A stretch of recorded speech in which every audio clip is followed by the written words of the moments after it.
In this video, I'd like to share with you one of my favorite strategies to promote student engagement through active learning.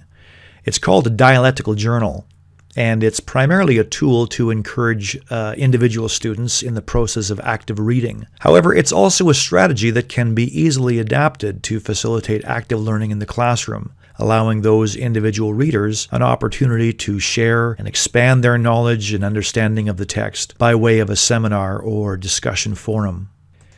In her book, Student Engagement Techniques, Elizabeth Barkley argues that actively engaged students examine and question information, ideas, and concepts, and they relate those new ideas to knowledge and experience that they already possess, thereby achieving the kind of deep learning that lasts. If this holds true for the learning that happens in the classroom situation, it certainly holds true for learning that happens or is expected to happen through an individual's reading of a text.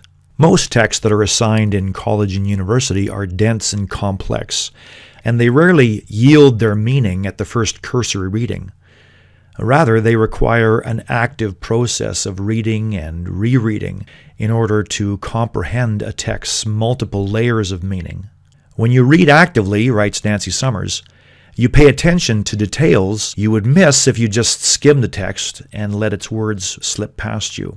Active reading isn't simply reading with an open mind then, but actually engaging in a conversation with the text, with its author, and with the broader context in which the text participates. One way of conversing with a text is to use a simple double-entry notebook to create a dialectical journal. Phyllis Edwards describes dialectical journals as critical thinking tools that provide students with a framework for responding to texts. Here's a model of a dialectical journal that I use in one of my academic writing courses. On the one side of the page is an excerpt taken from the text, a word, a phrase, a sentence. On the other side is the student's reflective response. And since proper citation is a significant learning outcome in the courses that I teach, I also require a correctly formatted reference as part of the journal, but that's something that I've added on. The guiding principle of the dialectical journal is that students make meaning of texts through dialoguing with and about the text that they're reading.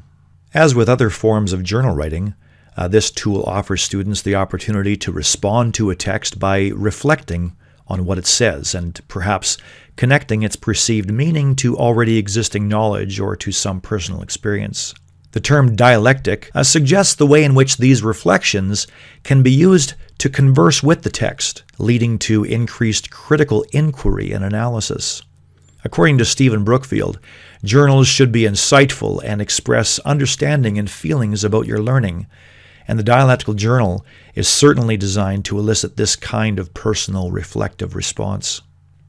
The dialectical journal is particularly valuable as a scaffolding tool, allowing students to actually develop skills in critical thinking, something that, as Edwards points out, is actually rather rare. She writes that many discussions about critical thinking or higher-order thinking skills only offer suggestions for questions that elicit responses indicative of whether students are already engaged in higher levels of cognition. Dialectical journals, however, lend themselves to a sequential instructional plan to improve students' thinking skills, helping them learn to think critically rather than simply monitoring whether or not they are thinking that way independently.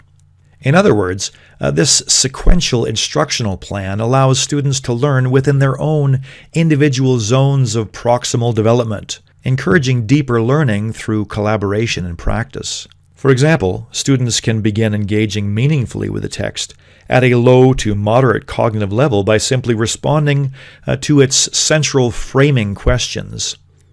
What does the text say? What does the text mean? And more specifically, what does it mean to me? As such, students are developing important skills in critical reading, quotation, and paraphrase. However, with feedback from the instructor and collaboration with fellow learners, students can develop these skills further, as well as begin a more critical process of inference, interpretation, and analysis. While students are expected to use the framework of the journal to actively engage with the text that they read, the main role of the instructor in this process is to provide guidance. first by way of examples and then by way of encouraging students to develop their paraphrases and reflections into increasingly critical, analytical responses. If desired, the instructor could also use the journals as a formative assessment instrument, though the quantitative or qualitative expectations would need to be specified. As an informal assessment tool, the journals are also valuable to ensure that students are keeping up with the course readings as well as developing their critical reading and thinking skills. As an added bonus, the journals can be used as the basis for small and large group classroom discussions, as students share their quotations and reflections with their peers and use the ensuing discussions as talking points for connecting the textual material that they've read with the classroom content and the learning activities. If you're interested in using these dialectical journals, you can check out these resources, or you can feel free to contact me via email or Twitter. Thanks for watching.